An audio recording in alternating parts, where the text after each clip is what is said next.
Okay, let's unpack this. हम अक्सर सोचते हैं कि नक्शे पर खींची गई लकीरें और किसी भी देश की सरहदें पत्थर की लकीर होती हैं। एक बार जो देश बन गया उसका अस्तित्व हमेशा के लिए तय हो गया। हाँ बिल्कुल, हम जमीन को परमानेंट ही मानते हैं। राइट। लेकिन जरा तसव्वुर कीजिए एक ऐसे देश की जो आने वाले कुछ ही सालों में धरती के नक्शे से पूरी तरह गायब होने वाला है। उसकी जमीन, पहाड़, रास्ते, मतलब सब कुछ समुंदर निगल जाएगा। ये अपने आप में बहुत डरावना ख्याल है ना?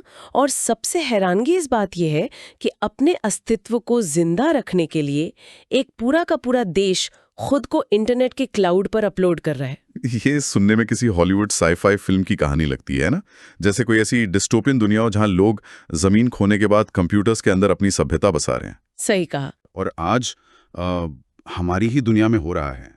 ये सिर्फ तुवालू की कहानी नहीं है, ये ह्यूमैनिटी के सामने आने वाली सबसे बड़ी एग्जिस्टेंशियल क्राइसिस का एक जीता जागता टेरिफाइंग एग्जाम्पल है। मैंने हाल ही में ध्रुव रथी का एक वीडियो ट्रांसक्रिप्ट पढ़ा था इस पर, और उसने मुझे अंदर तक हिला कर रख दिया। उसमें विस्तार से बताया गया है कि अगले 25 सालों में, यानी 2050 तक, तुवालू देश का क्या होने वाला है। 25 साल बहुत कम वक्त होता है किसी देश के लिए। बिल्कुल।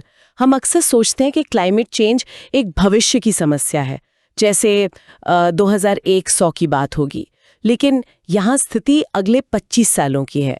आज के इस गहरे विश्लेषण का मकसद सिर्फ एक छोटे से द्वीप की भौगोलिक त्रासदी को समझना नहीं है। हाँ, इसके पीछे बहुत कुछ चल रहा है। एग्जैक्टली हम इसके पीछे चल रहे हैं ग्लोबल जियोपॉलिटिक्स और वर्चुअल स्टेट जैसे बिल्कुल नए कॉन्सेप्ट्स, और इसके पूरी दुनिया पर पड़ने वाले असर का निचोड़ निकालेंगे। ये किसी भी सीखने वाले के लिए एक ऐसी यात्रा है जो उन्हें नए नजरिए से दुनिया को देखने पर मजबूर कर देगी। मैं पूरी तरह एग्री करता हूँ।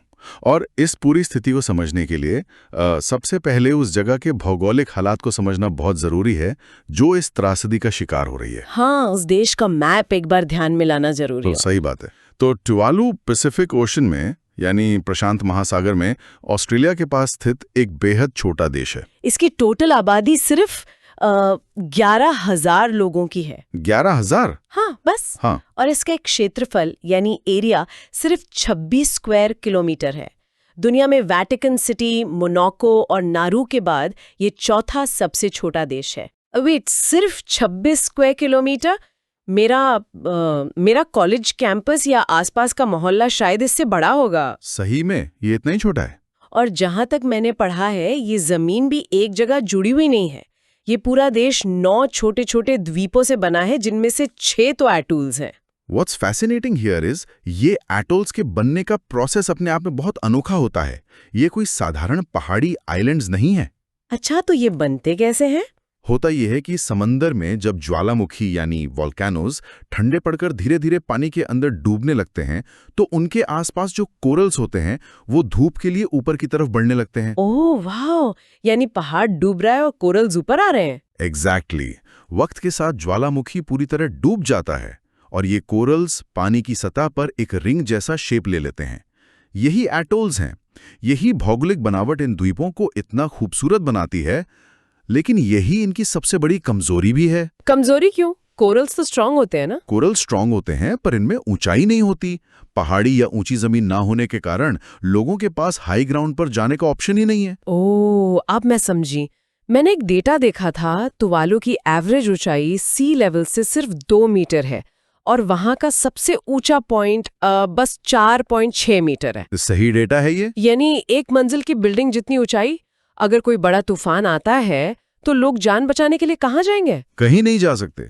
नासा के मुताबिक पिछले 30 सालों में, यानी 1993 से 2023 के बीच, वहां सी लेवल 15 सेंटीमीटर बढ़ चुका है।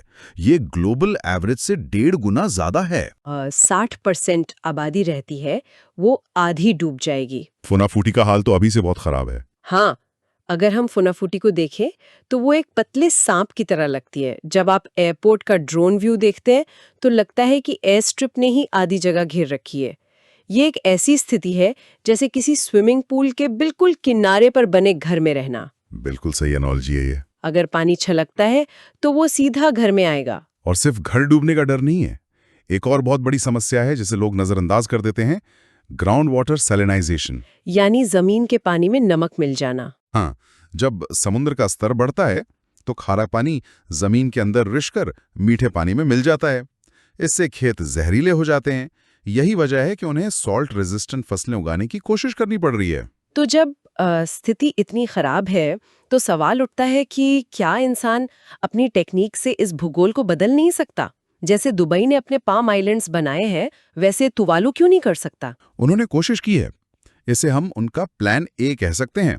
2024 तक उन्होंने लगभग 18 से 19 एकड़ नई आर्टिफिशियल जमीन बनाई है जो 2100 तक सुरक्षित रह सकती है।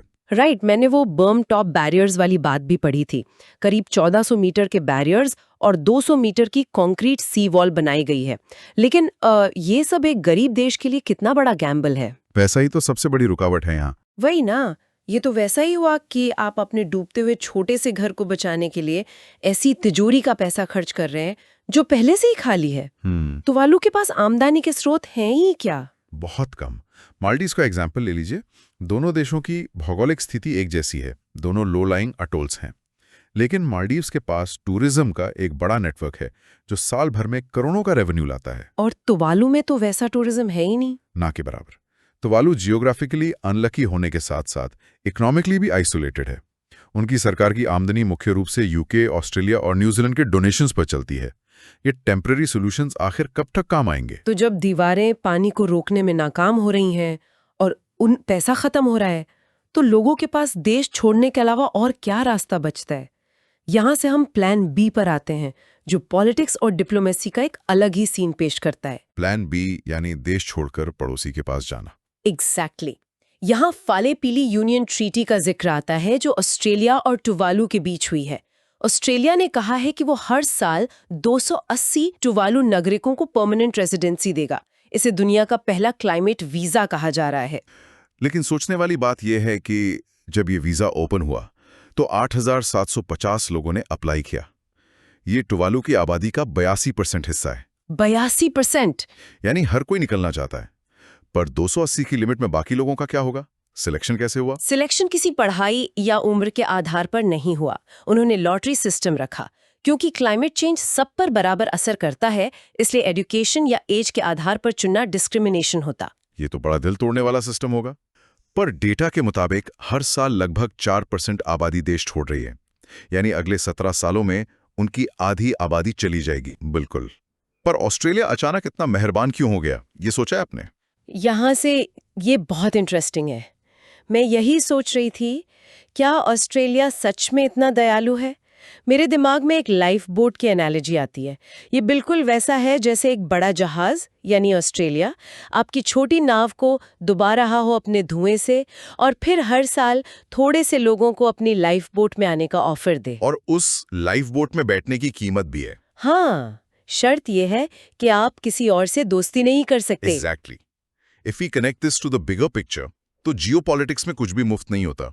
एक तरफ कंपैशन दिखाया जा रहा है और दूसरी तरफ पैसिफिक ओशन में चाइना के विस्तार को रोकने के लिए एक स्ट्रेटेजिक ब्लॉकेड बनाया जा रहा है। यानी तुवालू अब ऑस्ट्रेलिया की मर्जी के बिना किसी और देश से डिफेंस पैक्ट नहीं कर सकता।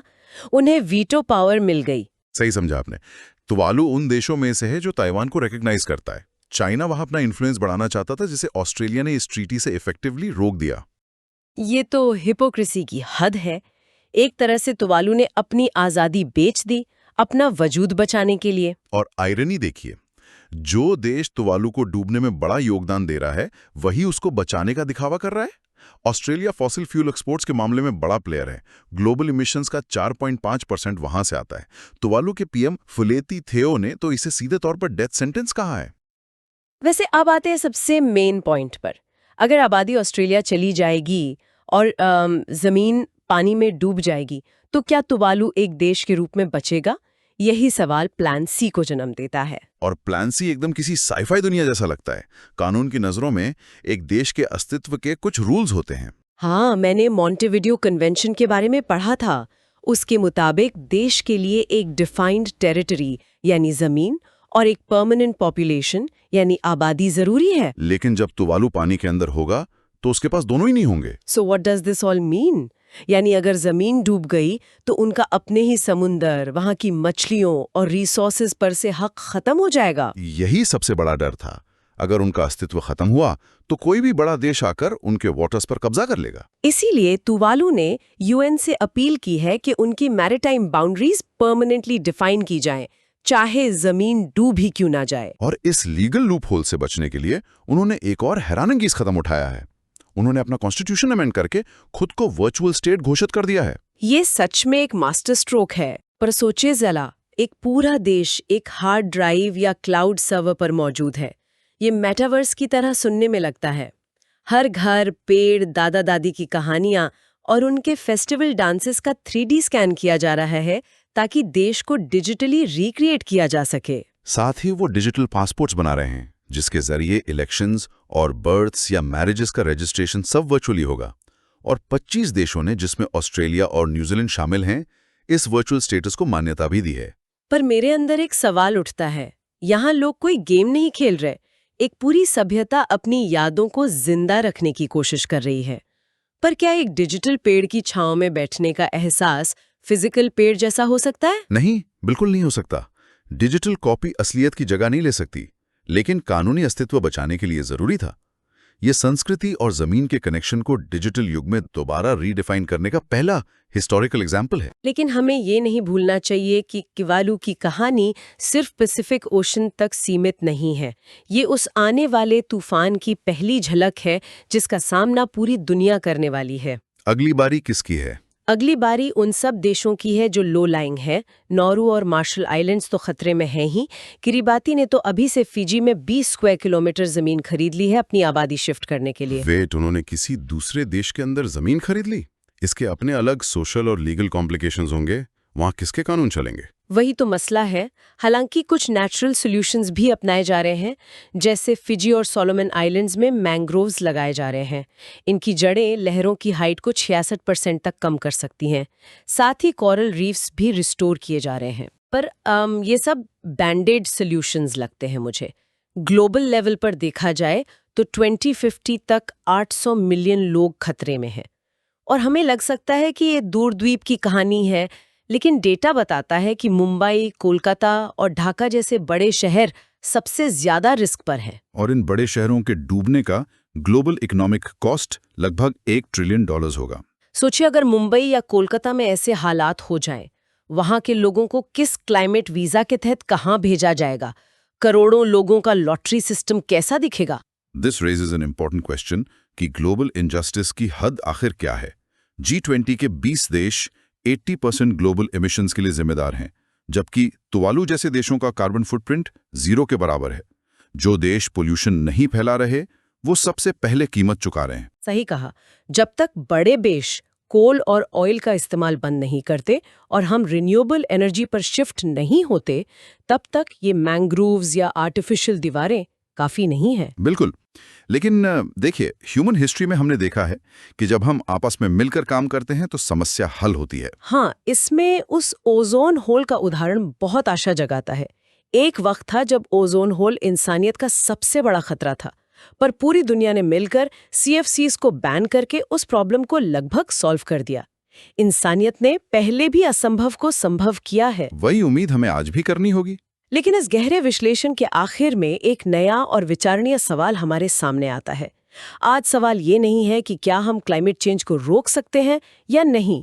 सवाल ये है कि जब तक हम जागेंगे, तब तक कितने देश और कितनी संस्कृतियां क्लाउड स्टोरेज में एक जिप फाइल बनकर रह जाएंगी।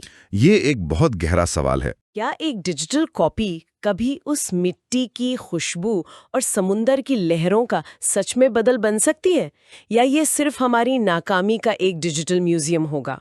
ये हम सब के सोचने के लिए एक बहुत बड़ा सवाल है। आज के इस गहरे विश्लेषण में बस इतना ही।